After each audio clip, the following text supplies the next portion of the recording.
For those of us with very dry skin, it can be itchy, flaky and incredibly uncomfortable. And I'm here today with Con from Nutrisynergy. Con, what do you think some of the main causes of very dry skin are? Well, Maritza, there are lifestyle factors, environmental factors and genetic factors. So sometimes we just don't look after ourselves well enough, we don't drink enough water. Sometimes there are lifestyle factors, so it could be we work in an air-conditioned office, or just simply, genetically we just are prone to that because that's part of our makeup. Or as we get older, sometimes that can get worse. Now, sensitivity in the skin is becoming more and more frequent, and is it something that happens sort of later on in age, or can it just happen, randomly?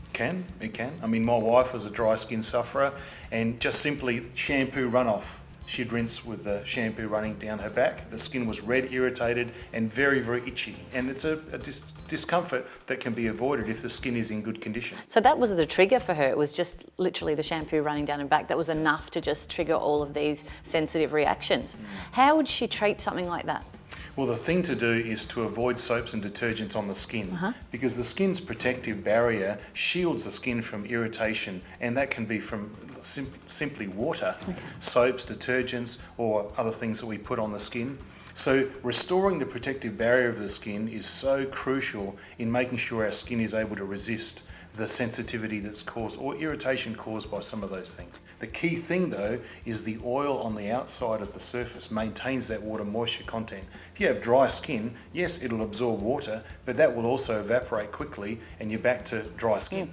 So we need to use natural emollients, which we believe are the best at replenishing those lost lipids, restoring the protective barrier of the skin and keeping our skin hydrated, and also keeping it well enough protected so that those external issues don't worry us. So is it important to use products that have natural ingredients in them? Well, natural ingredients are more compatible with the skin, and that's why we believe they're better. So things like vitamins, minerals, essential fatty acids, amino acids, all of those natural ingredients can actually make a huge difference to the skin. So nourishing the skin and giving it that extra help that it needs. How would that work with people with eczema? Well, eczema sufferers have sensitive skin and it's going to be irritated by many things. So strengthening the skin means that those external triggers are not going to cause flare-ups like they would normally do. So very important for eczema sufferers.